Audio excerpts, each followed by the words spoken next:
Divine Dineshan அன்பான வணக்கங்கள். குரு வக்ர பயிற்சி பற்றி பார்க்க போகிறோம்.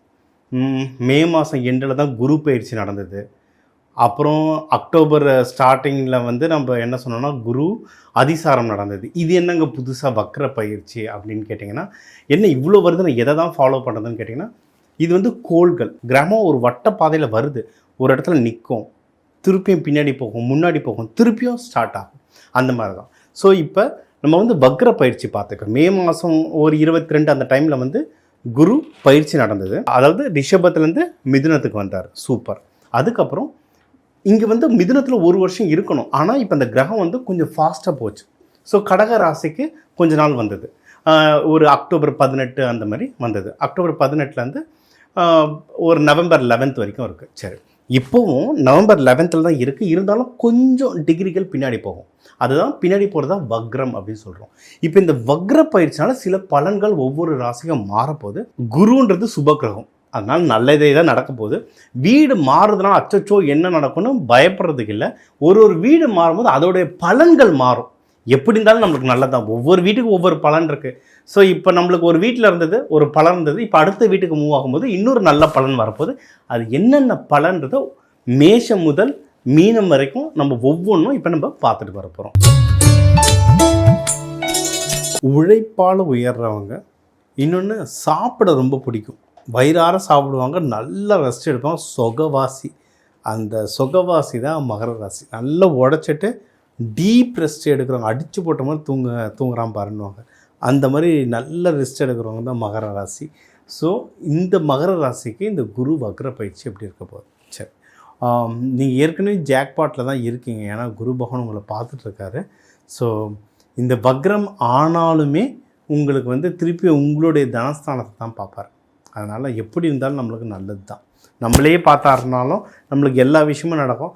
கொஞ்சம் மூவ் ஆனாலும் தனஸ்தானத்தை தான் பார்க்குறாரு. என்ன, உங்கள் தனஸ்தானத்தில் ஏற்கனவே இப்போ ராகு இருக்கிறதுனால கொஞ்சம் ஜாகிரதையாக ஃபினான்ஷியலாக ஹேண்டில் பண்ணணும். வீட்டில் வந்து ஃபேமிலியோடு இருக்கும்போது கொஞ்சம் பார்த்து பேசணும். நம்ம கொஞ்சம் பார்த்து பேசலை, மைண்டு கொஞ்சம் கொலாப்ஸ் ஆகிடுச்சு, நம்ம எதோ திட்டோன்னா பிரச்சனை பெருசாகும். ஃபஸ்ட்டு மகரன்றதே ரொம்ப அமைதியானவங்க. அந்த அமைதி தான் உங்களுடைய ப்ளஸ். அந்த அமைதியை நீங்கள் அப்படியே கொஞ்சம் கொஞ்சமாக நீங்கள் மெயின்டைன் பண்ணிங்கன்னாவே ஃபேமிலி லைஃப் ரொம்ப நல்லாயிருக்கும். பார்த்து கவனமாக நீங்கள் பணத்தை யூஸ் பண்ணாலே பணம் நல்லபடியாக தங்கும். எக்ஸாம்ஸ் எழுதுகிறவங்க, படிக்கிற பசங்க எக்ஸாம்ஸ் எழுதுகிறவங்க தாராளமாக இப்போ எழுதலாம். ஆக்சுவலி என்ன சொல்கிறது, படிக்கிற பசங்க மகர ராசியில் இருக்கவங்க கொஞ்சம் தடுமாறிட்டு இருப்பாங்க. நிறைய பேர் ஜிஆர்இ ஜிமேட்லாம் எழுதுனவங்க எக்ஸாம்ஸ் ரிஜிஸ்டர் பண்ணியிருப்பீங்க, ஆனால் எழுத முடியாமல் தடுமாறுவீங்க. எக்ஸாம் உக்காந்துருப்பீங்க, ஆனால் ஏதோ ஒரு தடங்கள் உங்களுக்கு லைட்டாக வந்துகிட்டே இருக்கும்ல, அந்த தடங்கள் லைட்டாக நிவர்த்தி ஆகும் இப்போ. சரிங்களா? ஏன்னா இப்போ குரு பகவான் பார்க்குறாரு. நீங்கள் முடிஞ்ச அளவுக்கு எக்ஸாம்ஸ் உங்களால் டேட் ஃபிக்ஸ் பண்ண முடியும். ஏன்னா ஃபாரினுக்கு போகிற நிறைய எக்ஸாம்ஸ்க்கு வந்து நம்ம டேட் ஃபிக்ஸ் பண்ண முடியும். அது வந்து டிசம்பருக்கு முன்னாடியே ஃபிக்ஸ் பண்ணிட்டீங்கன்னா உங்களுக்கு சக்ஸஸ் ரேஷியோ வந்து ஜாஸ்தியாகும்.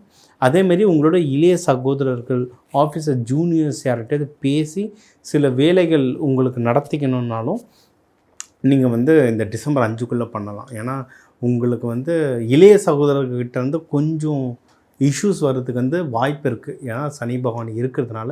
பட் இப்போ குரு பகவான் பார்க்கறதுனால கொஞ்சம் சப்போர்ட்டிவாக இருக்கும். ஸோ நீங்கள் அதை வந்து ட்ரை பண்ணலாம். நல்ல விஷயம் என்னென்னா, அந்த எதிரிகள் தொல்லை குறையிறது, அது எல்லாமே ரொம்ப டிராஸ்டிக்காக இப்போ குறையும். ஆக்சுவலாக உங்களுக்கு 7.5 சனி முடிஞ்சதுனாலே நீங்கள் நல்லா வந்திருப்பீங்க. பட் இருந்தாலும் சில எதிரிகள் தொல்லை இருந்திருக்கும்ல, அதெல்லாம் கூட இப்போ குறைய அதிகமாக வாய்ப்பு இருக்குது. உங்களுக்கு நோய் நொடிகள் எதுனா இருந்தால் அது குறைய வாய்ப்பு இருக்குது. நிறைய பேருக்கு வந்து கோர்ட்டில் நிறைய இஷ்யூஸ்லாம் இருக்குது, அதில் நிறைய பேருக்கு ரிசால்வ் ஆச்சுன்னு எனக்கு சொன்னாங்க கிளைண்ட்ஸ் நிறைய பேர்.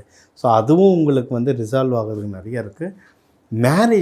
மேரேஜுக்கு தேடுறவங்க தாராளமாக தேடலாம். இப்போ நம்ம எப்போயுமே சொல்கிறது, மாப்பிள்ளை வீடு பொண்ணு வீடு பார்க்க போனீங்கன்னா நீங்கள் மெயினாக போக வேண்டிய நாட்கள் வந்து வெள்ளி, வியாழன், புதன். இது 3 அமையலை அப்படின்னா வலது பிறை திங்கள், அவ்வளோதான்.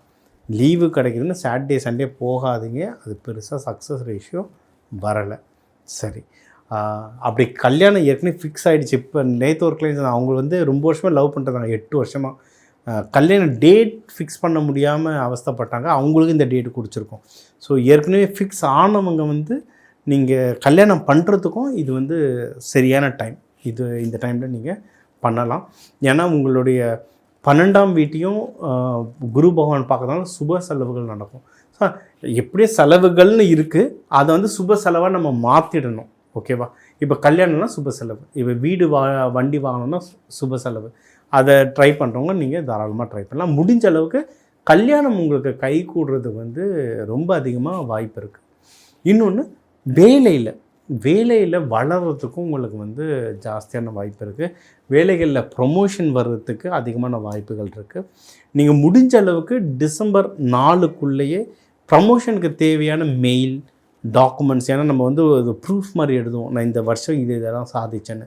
அதை எழுதி பிப்ரவரி தான் அனுப்புவேன், மார்ச் ஏப்ரலில் தான் ப்ரொமோஷன் நடக்கும்னா அதுக்கெல்லாம் வெயிட் பண்ணாதீங்க. இப்போவே அந்த டாக்குமெண்ட்டை எழுதி மேனேஜர் கொடுத்துட்டு அனுப்பிச்சிருங்க. இது வரைக்கும் நான் பண்ணது இது, அடுத்து நான் பண்ணுறேன்னு. நீங்கள் உங்கள் நேரம் நல்லா இருக்கும்போது இந்த முக்கியமான விஷயத்தில் நீங்கள் இனிஷியேட் பண்ணிட்டீங்கன்னா அது வேலை செய்ய ஆரம்பிச்சிடும். ஃபுல்லாக முடிக்கலையே, பர்ஃபெக்டாக பண்ணணுமே அப்படிலாம் யோசிச்சுட்டு இருக்காதிங்க. அந்த நல்ல நேரத்தில் இனிஷியேட் பண்ணுறது தான் முக்கியம். அதை இனிஷியேட் பண்ணிட்டீங்கன்னா அது வேலை செய்யும். இப்போ ஒரு 20 பேர் உங்கள் டீமில் இருக்காங்க, ஏன்னா இவர் மட்டும் தனியாக நம்மளுக்கு முன்னாடியே அனுப்பிச்சிட்டாருன்னு மேனேஜருக்கு தெரியும். ஃபஸ்ட்டு அனுப்புகிறவங்கள ஞாபகம் வச்சுப்பாங்க. ஸோ இது வந்து உங்களுக்கு ரொம்ப அட்வான்டேஜாக இருக்கும். ஸோ உங்களுக்கு நல்லதாக இருக்கிறது எல்லாமே பணம் கையில் தங்கும், அதிகமான வாய்ப்பு இருக்குது. அந்த பணத்தை சுப செலவாக மாற்றுறதுக்கான வாய்ப்புகளும் ஜாஸ்தியாக இருக்குது. முக்கியமாக மேரேஜ் சம்மந்தமாக நீங்கள் ஸ்ட்ராங் ஆகிறதுக்கு ரொம்ப வாய்ப்பு இருக்குது. வெளியே ஏதாவது கடன் கொடுத்துருந்தீங்கன்னா அதை திருப்பி உங்கள் காசை திருப்பி வாங்குறதுக்கும் வாய்ப்பு இருக்குது. நீங்கள் கடனை அடைக்கணுன்னாலும் காசை கொடுத்துட்டு சீக்கிரம் கடனை அடைக்கிறதுக்காகவும் நல்ல வாய்ப்பு இருக்குது. உங்களுக்கு பஞ்சபக்ஷி தெரிஞ்சிருந்தால் உங்களுடைய அரசு டைம் எது ஸ்ட்ராங்கான டைம்ன்றதை பார்த்துட்டு காசை கேளுங்க, காசை வாங்குங்க. இல்லை மேனேஜருக்கு நான் மெயில் அனுப்ப போகிறேன்னா கூட உங்களுக்கான கரெக்டான டைமை பார்த்துட்டு அதில் நீங்கள் அப்ளை பண்ணுங்கள். நீங்கள் வழிபட வேண்டிய தெய்வம் வந்து முக்கியமாக சிவபெருமான், சரிங்களா? சிவபெருமானை வழிபடுங்க.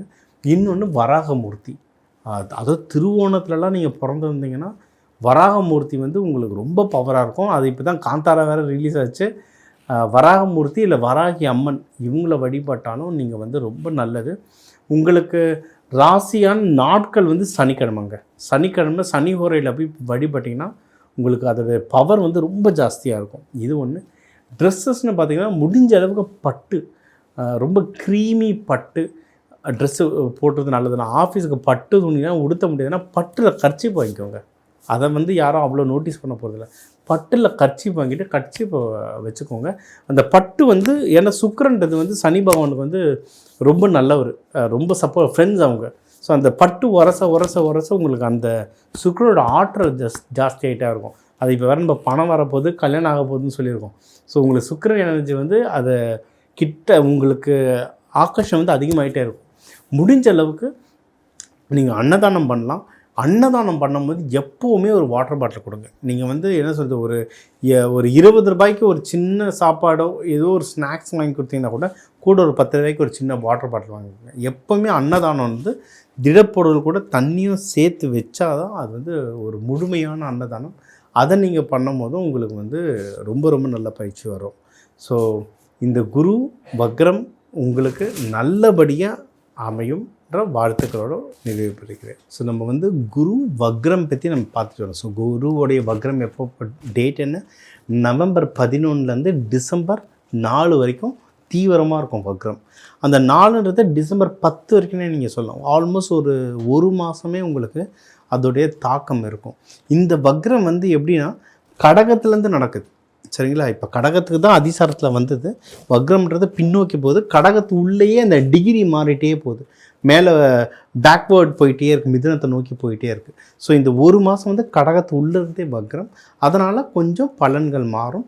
இந்த வக்ரம்ன்றது என்னென்னா, அந்த ஜூபிட்டர் குருன்ற கோள் வந்து ரிவர்ஸ் கியரில் போகுது. நம்ம காரில் போகிறோம், ரிவர்ஸ் கியர் போடும்போது எப்படி இருக்கும், இன்னும் கொஞ்சம் ஸ்ட்ராங்காக போடணும்னா அந்த ஸ்ட்ராங் தான் இது.